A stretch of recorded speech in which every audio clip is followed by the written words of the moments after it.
had one client who was spending £8,000 a month on Google Ads, who came new to the agency. They went, we're spending £8,000 a month, we've got big budgets, we'd like to see some sales. We set up whole call tracking and all the analytics on the back of it, and over the course of 6 months we reduced that £8,000 a month spend to £1,000 a month, because that was all they should have been spending all along, and they've been spending £8,000 a month for 2 years. It just because no one actually knew how to do it, and no one was actually looking at the result. It's that waste of spending money in the wrong place, or spending money on things that shouldn't be spent on, and then the money, the opportunity cost of the money not being spent on something that would work. So it's people not looking after their marketing, not optimizing their marketing, and that, as you can tell, that just really winds me up. Heroes are an inspiring group of people. Every one of them, from the larger-than-life comic book heroes you see on the big silver screen to the everyday heroes that let us live the privileged lives we do. Every hero has a story to tell. The doctor saving lives at your local hospital, the war veteran down the street who risked his lives for our freedom, the police officers and firefighters who risk their safety to ensure ours. Every hero is special and every story worth telling, but there is one class of heroes that I think is often ignored. The entrepreneur, the creator, the producer, the ones who look at the problems in this world and think to themselves, you know what, I can fix that, I can help people, and I can make a difference. Then they go out and do exactly that by creating a new product or introducing a new service. Some go on to change the world, others make a world of difference to their customers. Welcome to The Hero Show. Join us as we pull back the masks of the world's finest heropreneurs and learn the secrets to their powers, their success, and their influence, so you can use those secrets to attract more sales, make more money, and experience more freedom in your business. I'm your host, Richard Matthews, and we are on in 3, 2, 1. It's cool. So what I want to talk about next, though, is your common enemy, right? And so this could be framed in a lot of different places for your business, because you've had a lot of different things over the years. But I think probably the most interesting would be something that you see e-commerce sellers doing regularly. So your common enemy is the thing that your clients fight against. That if you had your magic wand and you could just wave it around and change this mindset or change this action that they're doing, and it would just get better, cheaper, faster results for all of your clients immediately. What is that thing that you're constantly banging your head against with the e-commerce sellers that you wish they would just change to improve their lives? It's the lack of optimization. Interesting. How so? What I do most often for client-side businesses, for e-commerce retailers, is to dive into their analytics and their Google Ads accounts and so forth, and look at where their marketing opportunities are, which includes looking at what they're already doing and how they can improve it. And the number of times I log into Google Ads accounts is the best example, but I log in and they've had ads live for 6 months and not one change has been made to those adverts in that time span. You are just giving money away. It's such a waste. You allocated some money, you are spending some money, but you are not trying to make that money be spent well. And the waste of the optimization is just appalling. Or they've left something on for months that isn't working for them. We had one client who was spending £8,000 a month on Google Ads, who came new to the agency. They went, we're spending £8,000 a month, we've got big budgets, we'd like to see some sales. And we set up whole call tracking and all the analytics on the back of it, and over the course of 6 months we reduced that £8,000 a month spend to £1,000 a month, because that was all they should have been spending all along, and they've been spending £8,000 a month for 2 years. Wow. And it just because no one actually knew how to do it, and no one was actually looking at the results. And it's that waste of spending money in the wrong place, or spending money on things that shouldn't be spent on, and then the money, the opportunity cost of the money not being spent on something that would work. So it's people not looking after their marketing, not optimizing their marketing, and that, as you can tell, that just really winds me up. That waste of opportunity. So just out of curiosity, for that client specifically, could they have then, after they got to the $1,000 spend, started pushing it back up to $8,000 and had the market share there, or were they limited by market share for what they could actually spend efficiently? It was limited by market share. So throughout the kind of the 6 month of cutting it back, we've been trying desperately to find something to work, because I think they'd originally hired us to do about £1,000 a month of optimization work. So, and at the point where the client's spending £1,000 on ads and £1,000 on you, you have to start lowering your fees, because that's just not making sense for anybody. So yeah, we were really, I was really excited to sign them as a client, and as the results started coming in, it was like, oh guys, can we find any way of making money for them via this platform? And the guy's like, I've tried everything, we've tried everything, but this is where they should be at. Because Yeah. it was just cool, and they stuck around at a lower rate with us, for a couple of years after that, because we'd done the honest thing, we'd done a great job for them. But yeah, it's something I see time and time again, is people putting things live and then not optimizing them, which is just, it's just a sin. Yeah. It's an interesting problem too, because I think it comes from, like, that's not their space, right? They're not good at ads. They're not good at, Facebook ads or whatever those things are. So they're like, maybe they buy a course, or they have someone on their team go through a course, and it gets set up, and sometimes it gets set up even well, but things change.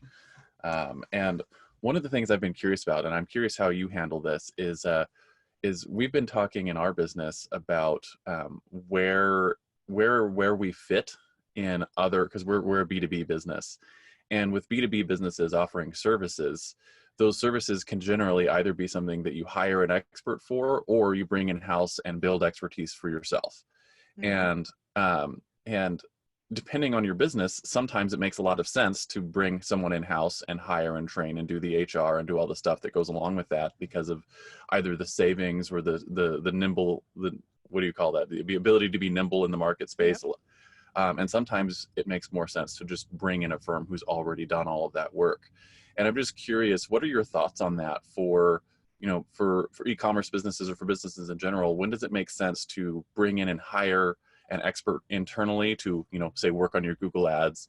And when does it make sense to bring in someone who's already trained? Because you're going to have a higher expense generally if you hire an outside firm. But you can also get sort of the immediate work done. So what are your thoughts on that? It's a really good question. And I think there's no kind of obvious answer to it. I think the fact now we have kind of halfway between those, it used to be, so when I was running the agency, it was a case of either you hired someone or you went to a one-man band consultant who would do it for you, but then you've got the risk of that person being ill or overwhelming themselves. There's no kind of scalability to that.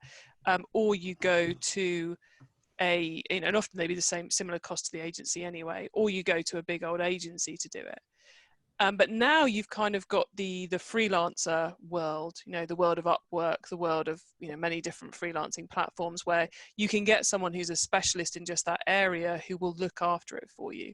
And I think for many of the smaller businesses where, maybe they should be running Facebook ads, but probably their account only needs 3 hours a week maybe being spent on it, it's not worth going to an agency for an account that small a lot of the time. But to get a decent freelancer who almost becomes part of your team can be really powerful.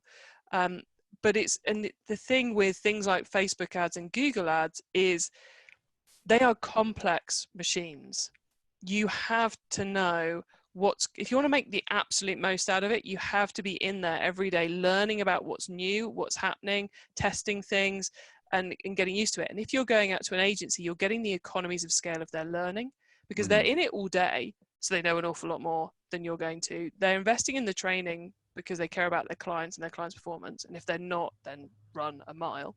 Get a different agency because they exist.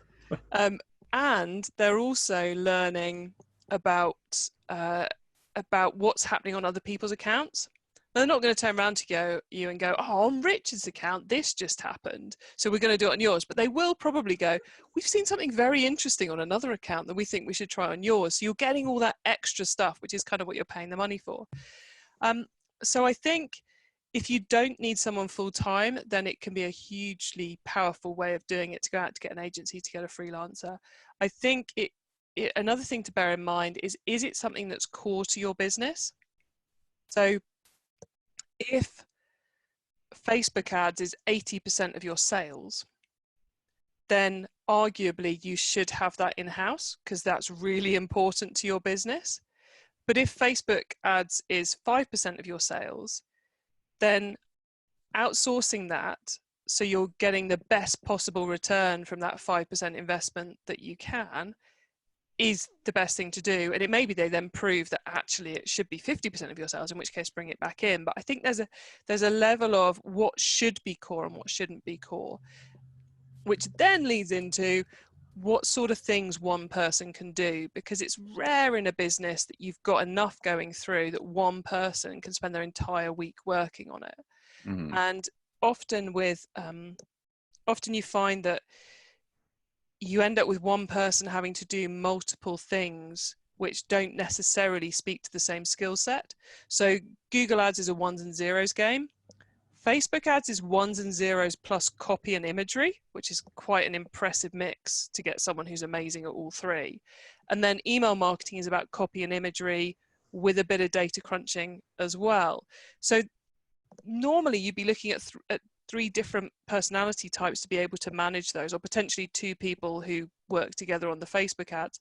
So it can be, I come across a lot of businesses who are like, yeah, we need a digital marketing exec. What do you want them to do? We want them to do SEO, including keyword research and outreach.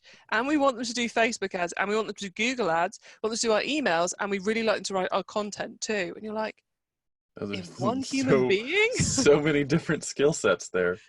Yeah, and and they want someone fresh out of uni. I'm like, right, so you're going to expect them to learn all of this at the same time. You'd be much better off spending your money on a team of freelancers. So long-winded answer to your question.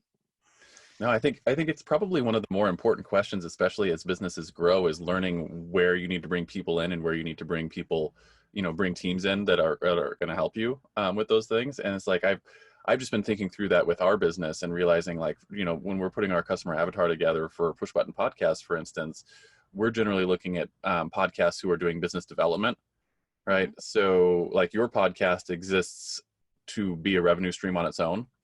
And that's not our target market. Our target market is the people who are like, I'm a local chiropractor and I want to add podcasting to become a local celebrity as part of my marketing stack.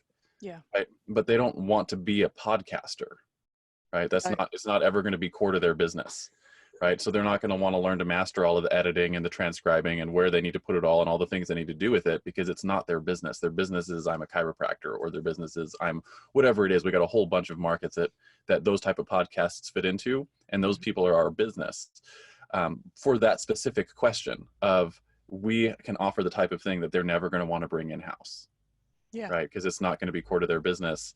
And that makes it, it makes us both sticky, and it also makes us a real good value to them. So I think it's an important question to think about on both sides when you're putting your products and services together, and when you're looking to hire for products and services, is what's core to your business and what's not, and how do you sort of fit into the marketplace that way. So it's an interesting discussion. Very true. But it's true. It's you have to think about it when you're creating your products as well as when you're deciding what to buy, because if you're trying to create an outsourced version that's essential to people, if you were trying to sell your service to people, to me, it's like, well, when I was starting out, it took me 4 years to break even on the costs, let alone my time. So it's like, well, why would, I'm not getting any sales from the podcast. It's great for branding, but it's not directly bringing me sales because I've got nothing I want to sell via it. So it's like, it would be crazy for me to outsource to you, because that just wouldn't make sense in my business model. So you have to work out who the target market is and how your product fits with them. Yeah. And it's interesting because the couple of test clients we brought on for that service absolutely love it because it fits in. It's like, hey, I did have someone in-house who is one of my high levels employees that should be working on these core things to my business, spending all this time on our podcast, which is costing them money, right? Costing them money and opportunity costs. And like, when they can bring that person back to doing what they should be doing and just take the podcast off of their plate, it's a win-win for them. And a fixed cost for what will be a higher quality end product as well. Absolutely. Yeah. So when you find, and it's really cool because that whole discussion lets you really nail down who your customer is.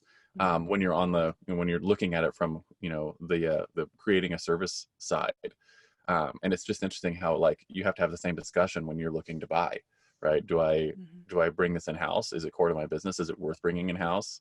And it's interesting because a lot of times it's cheaper to bring it in house, but it's not going to be a better product. So Yeah, and it's also about finding the right solution for you. So mhm, if you're a brand spending, I don't know, 100,000 a month on Facebook ads, a freelancer off Upwork is probably not your best option.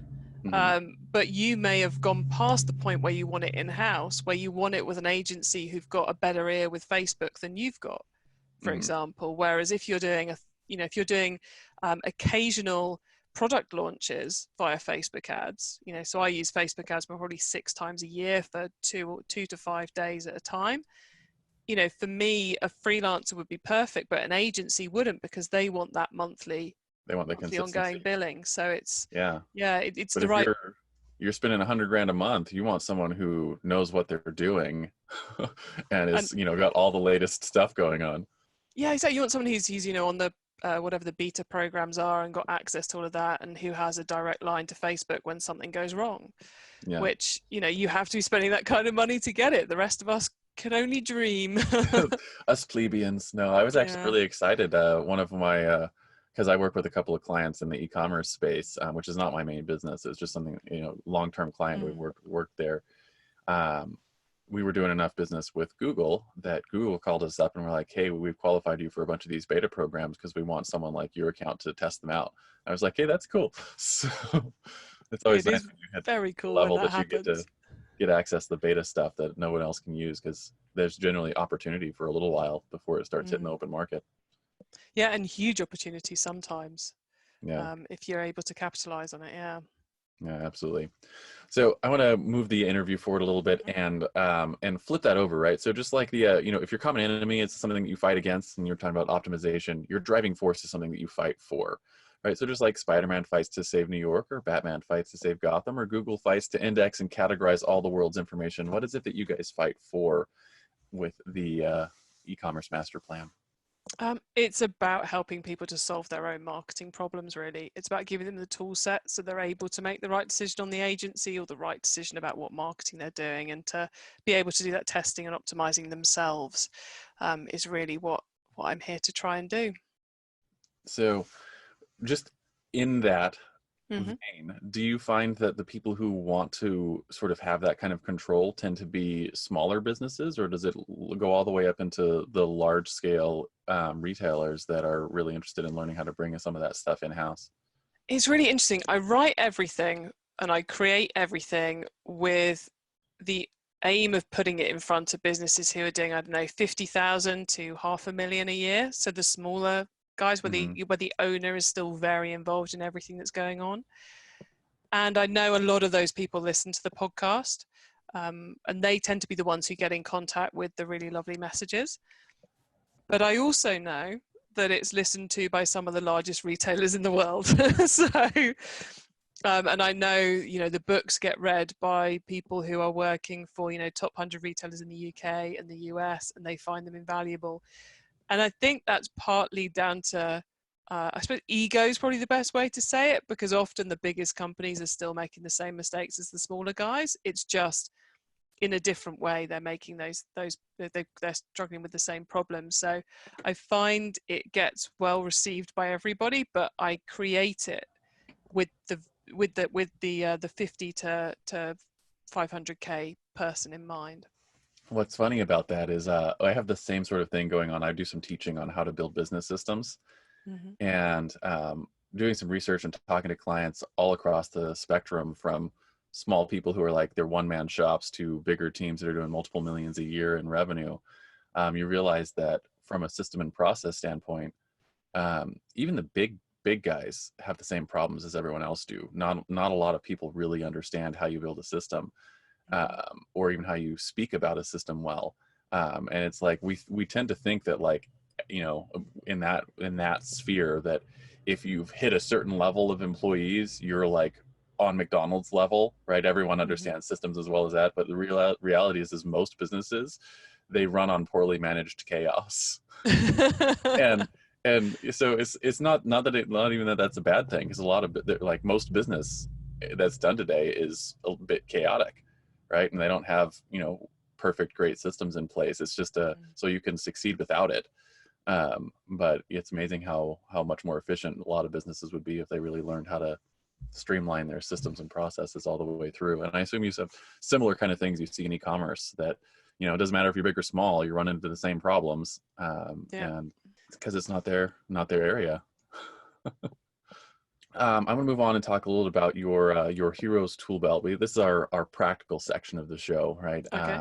So, maybe you've got a big magical hammer like Thor, or bulletproof vest like your neighborhood police officer, or maybe you just really love how Evernote helps you organize your thoughts. What I'm interested in is tools that you couldn't live without to run your business nowadays that you have come to rely on for, either customer delivery or getting your product to market, stuff like that. Oh man, so many of them.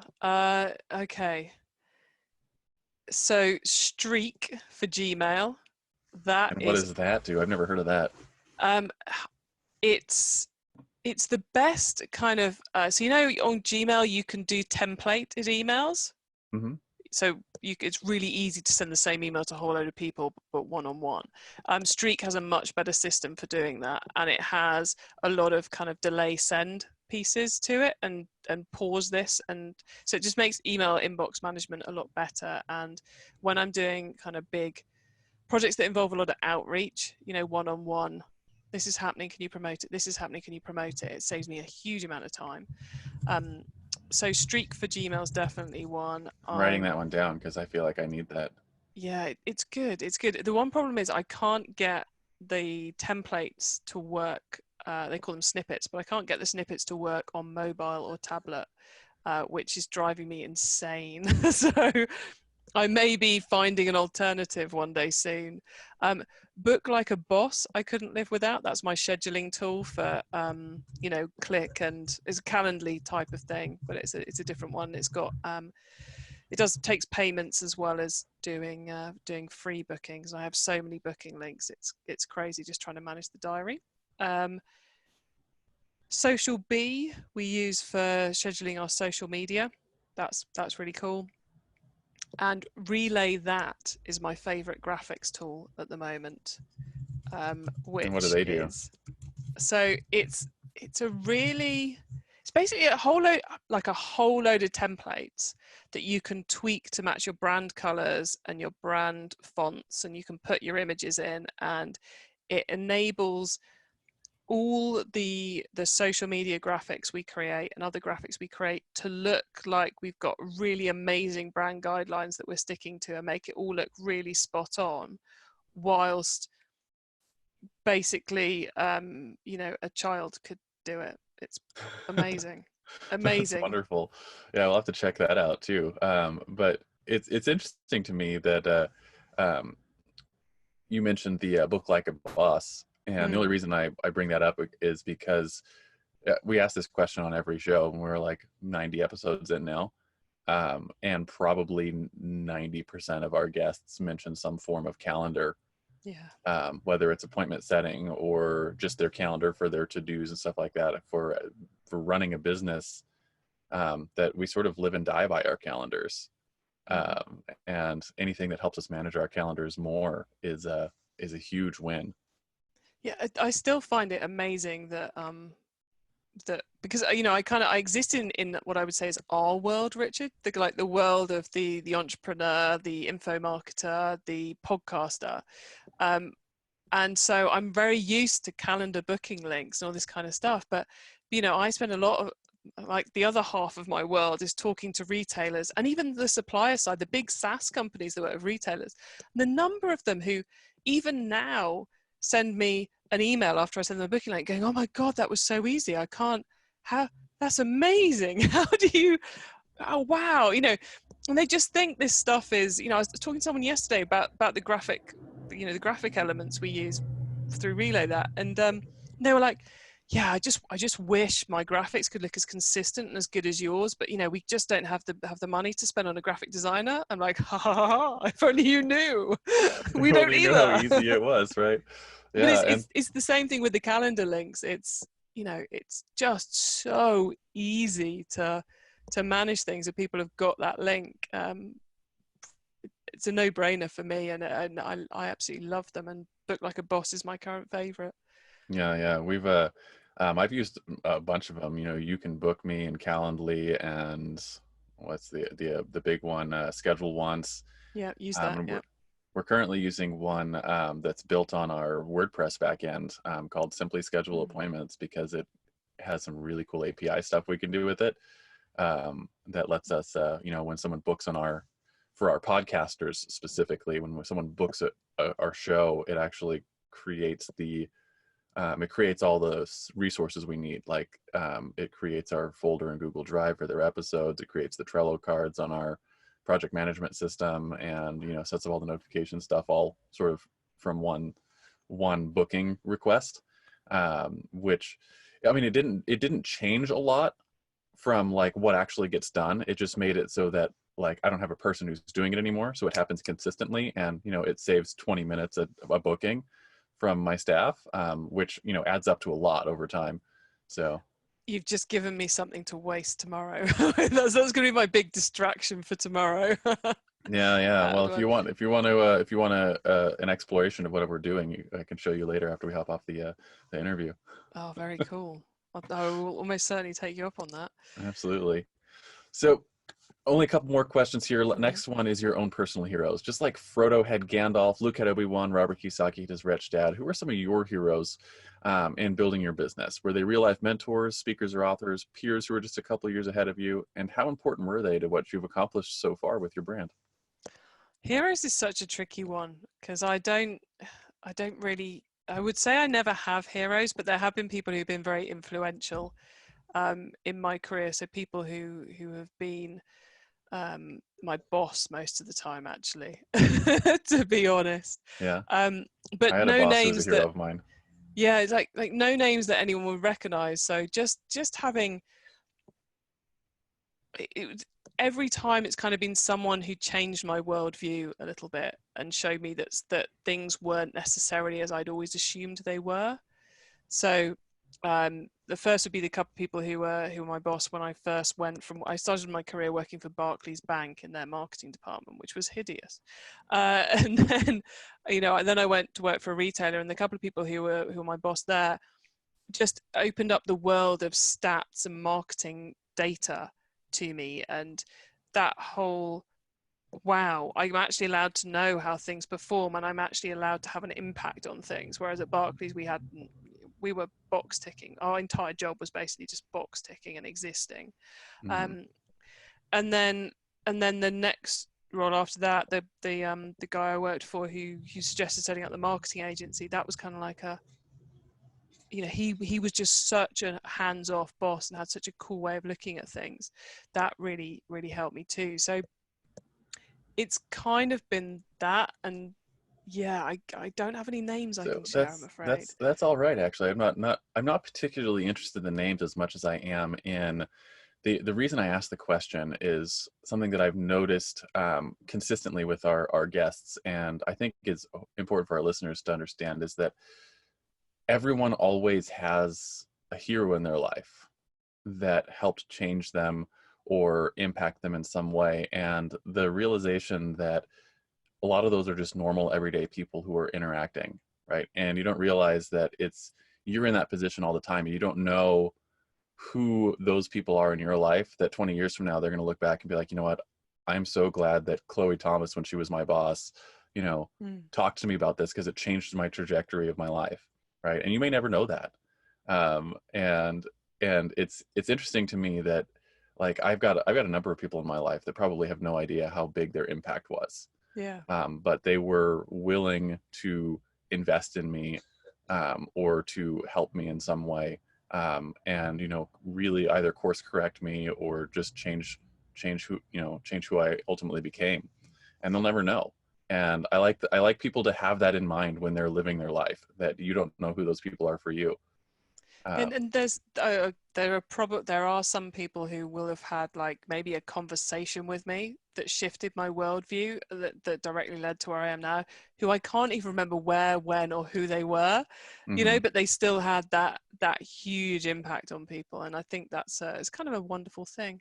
Yeah. And it's kind of a cool thing to just be aware of, because it makes you realize that, like, hey, I should probably not be careless with what I say and how I say it to anyone, because you don't know how So that big sounds your like an awful positive lot of impact pressure. Yeah. It is a bit of pressure, but it was one of the things that one of my mentors growing up said to me was is to I'm going to see if I can remember exactly how he said it, but it was live in such a way that you are essentially, you're not ever going to be the negative in someone's life, right? The one that they look back on, right? And it's just making sure there's a little bit of intentionality in everything that you're doing. You're just not being careless with the people who are around you. And anyways, I've always found that fascinating, that it's like that whole butterfly wing thing, right? Butterfly flaps his wing here and changes the world over there. You never know how your actions impact others. So just, be good. So my last question for you is about your guiding principles, and what, just top one or two sort of guiding principles or actions that you put regularly into practice that you think contribute to the amount of success that you've had with your e-commerce master plan podcast and the brand there. Get enough sleep. I am not a wake up at 5 a.m. and do 20 things before I have breakfast person. I love to get enough sleep, and if I get my sleep, the world is a wonderful place. And if I don't get my sleep, oh man, it's hard work. The day is just hard work. So get my sleep would be kind of the first one. The second one would be protecting my energy levels. So I try and make sure, I have a couple, certainly a day, and certainly at least one full day in the office each week with no meetings, and ideally two. And I try and keep my mornings free of meetings, because that way, one, I've got the time to actually do some work, but also it means I can protect my energy levels throughout the week. So when it gets to the weekend, I actually want to see some of my friends and have a laugh. Restricting the time I work would be another one. So 99% of the time, I don't work weekends. I used to, but then I realized that what I was doing was I was saving up tasks for Saturday. I don't know why, but that's what I was doing. So now I try and, or I force myself to not work weekends in order to make sure I'm prioritizing. Because I found, you can read as many books as you want about learning how to say no to things, but unless I put that time constraint around me, then I would just keep on working. And when I first set myself the rule of not working weekends, my whole world got more profitable, more enjoyable, and everything else. So that is probably the most amazing thing that you've said so far, just because it's such a powerful thing. And a lot of us entrepreneurs, especially in the early years of our business growth, we have this mistaken idea that play and recreation is a reward for work well done. And we haven't yet reached the point where we think we're worthy of that reward. So we'll work forever.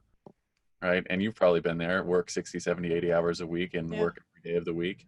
And when I remember when I sort of made that realization that I was working too much and restricted it. And I went hardcore. It was like, I don't, unless it's important, Fridays are free of meetings. I'll occasionally do some work on them, but I don't work on Saturday, Sunday at all. And a lot of times my clients will call me and I'll be like, yeah, I'll call you back on Monday. I'm not doing it. I actually have, I have two mobile phones, and so I have a work mobile and I have a life mobile. And every night when I leave this office, the work mobile gets put on airplane mode, and it gets turned off on the weekends, and it gets turned off on holidays. So I am, and there's no work stuff on my personal phone, not even my email addresses. So I am completely cut off from the business, and I've done that for years. That's a good idea. I haven't shut off the email on the weekends, but it's probably something I should worry about at some point. But I do something similar. I have my business number. I have a Google Voice number that lets you have the schedule, and it forwards to my mobile. And then I have my mobile phone number, and the only people who have my mobile phone number are my family, and a few choice people. And then everyone else gets my other number, which I call my whore number. I whore it out to everyone. So if you want it, you can have it. 'Cause, Yeah, the landline number for my business goes straight to an aunt's phone that I get emailed, and that's it. And people are like, "Can I just give you a call?" It's like, "No, here's my booking link." Yeah, it's Yeah. it's essential for sanity and for being happy. And there is no award for number of hours worked in life. Hmm. There's only reward for actually what you actually get done. And what I am incredibly good at doing is finding things to do so I bank more hours, which, you know, which Doesn't lead to help. no value at all. Yeah, and I'm right with you. When I cut my work down, like my average week now is 4 to 5 hours a day, 4 days a week. Hmm. And my business's output has probably quadrupled in the last couple of years. Yeah. Yeah, So, I'm slowly working my way up to, because I do about 35 hours in a normal week, and I spread that across the 5 days, Monday to Friday, and I'm slowly working my way to doing a new painful hours cut, if that makes sense. You know, so like yeah, cutting out weekends, that was hard. That was hardcore for a couple of months after that, cutting things back to make sure, you know, and leaving people hanging until Monday and that kind of stuff. But I'm working towards a 4-day week. That's my next yeah. goal, is taking it It's down to a good. 4-day It's week. good. You should do it. It doesn't happen all the time, but every once in a while, every couple of weeks we have 4-day weeks most of the time. Yeah. It's really cool. And then the other thing that's interesting too is what it actually does to your creativity is because creativity thrives with restriction, Hmm. right? And they got all sorts of studies that prove that. And one of my favorites is they have the kids playing on the playground, and like they have the little paved background, the back thing, and they don't have a fence up. The kids will only play in the paved area. But when you fence in the grass area all the way around, and they'll suddenly start playing out all the way to the fences. Oh, And a lot of wow. it has to do with boundaries. And Hmm. our minds actually perform better when you give them clear boundaries. Mm. Right. So when you say, hey, I've got all of this work to get done and I've got unlimited time to do it, your mind doesn't work on how do I get it done now, right? How do I fit it into the time constraints I have? But when you start giving yourself constraints like the amount of time you have to work on it, you'll suddenly start finding ways to get it done. And it opens up that creativity, right? And creativity always thrives with restriction, with boundaries. I love that example with this fence. Very Yeah, cool. So I thought it clear was as really well. cool. Yeah. So that's it for our interview. I do have one last thing I do on every show, which is Hmm. pretty cool. Let's call it the Heroes Challenge. The Heroes Challenge is simple. Basically this, do you have someone in your life or in your network that you think has a cool entrepreneurial journey or a story? Who are they? First names are fine. And why do you think they should come share their story on our show here? Oh, man. The first person who's coming to mind is a lady who is the polar opposite of me in terms of introvert energy. He's called Rachel Jacobs, who is a force of energy. But she's managed to get to a 4-day week, and which I haven't. And she's recently set up a very cool business called eCommerce Partnerships, where she's helping agencies and SaaS businesses in the e-commerce space to run their businesses better. And she came to that off the back of working and growing a very successful Shopify agency. And That's she awesome. is very, very cool Irish lady who is in the process of moving to Gran Canaria, if I've got the island right. But yeah, she's brilliant. That's cool. Yeah. So we'll reach out later and see if we can get her on the show as well. Last thing is, Mm-hmm. again, thank you so much for being on the show, Chloe. Really appreciate it. Where can people find you if they want to pick up your books or listen to your podcast or, learn from you? Where can they find you? And more importantly, who are the right types of people to reach out and really benefit from your information? Oh, okay. Anyone running their own e-commerce store who are driving sales from consumer side is most of what I do, although I do dabble in the world of business sales too. So if you've got a Shopify site, Magento site, WooCommerce site, that is my audience. You can find the podcast on iTunes, Spotify, all the usual places. You can find the books on Amazon and Audible, so they're all available as ebook, paperback, and I was going to say Kindle. Kindle is ebook. I mean audiobook. So they're So available. Audible. Yeah, Audible would be the one I'm after. So yeah, you can find the books across all of those places. If you want to get in contact with me, head to ecommercemasterplan.com, where you can find all my contact details. And probably the best way to connect with me is LinkedIn or via the forms on the website. Awesome. Well, we'll make sure we try and get links to all those things in the show notes for this episode. I think Amazon probably has your author link, which will have all the books, right? Yeah. Or you can just do ecommercemasterplan.com/books.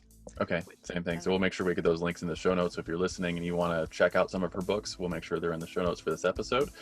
And Chloe, you got any final words of wisdom before we hit the stop record button? Keep optimizing. Keep optimizing. That's useful in lots of forms of life. Anyways, thank you so much, Chloe. Appreciate having you on.